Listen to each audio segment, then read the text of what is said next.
Hey guys, welcome to my channel. Today I'm going to answer the question, how many ads should be in an ad set on Facebook? So the way that it works on Facebook Ads Manager is that in order to deploy an ad on Facebook, you have to first start off with a campaign. Here you're going to choose your objective and also your budget bidding strategy. The next stage is the ad set level. Here you're going to determine your targeting, your optimization strategies, and also your placements, like whether or not you want to put your ad on Facebook mobile or Instagram or Facebook desktop. And the ad level is going to be your actual ads, so the ad creative that your potential customers are going to see. So for this question, we're looking at how many ads should be inside of an ad set to get the best results. And most of the time, the kind of results that we're looking for are either purchases or leads that are coming from Facebook ads. So I've done tons of testing on this, and I've tested just about everything to more than 20 ads to only having one ad in a single ad set. And to be honest, I actually suggest having 3 to 5 at the most ads in a single ad set. And I really think that brands that maybe have had more traction on Facebook ads and have dialed in their targeting and kind of understand what creative is going to work, those are the kind of people that are going to benefit more from having 4 or 5 at the most ads in a single ad set. But maybe people who are just starting off, I would just recommend that they start off with 3 ads at the most. Additionally, when you're first starting off with Facebook ads, I would actually recommend that you start off by testing what kind of ad types are best for your brand. So maybe in the beginning you have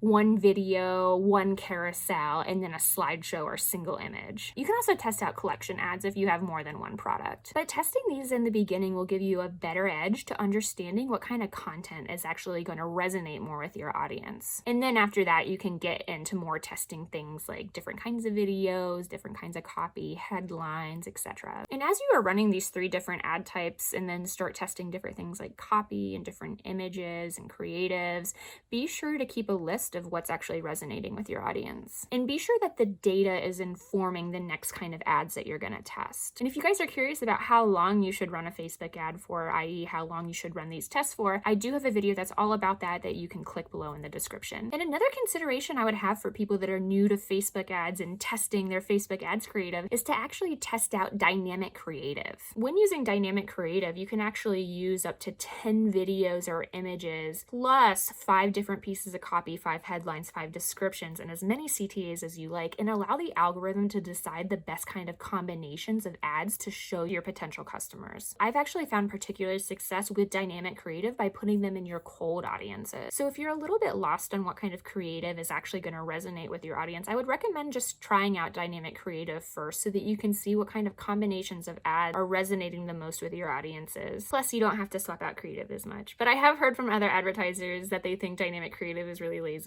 but I've seen really great results from it, so I don't necessarily agree with that. But I also have a video all about dynamic creative, also in the description below if you guys are interested, so feel free to check that out. And that's my easy answer for how many ads you should keep in an ad set. Like I said, 3 for people who are just starting off, up to 5 at the most if you're really confident about what kind of creative you have. But if you have any more than, 3 to 5 creative in a single ad set, you're spreading the algorithm too thin across different kinds of creative and you're just not going to get as good performance. And that's all I got. So if you guys have any more questions about this, feel free to hit me up in the comments below. See ya, bye!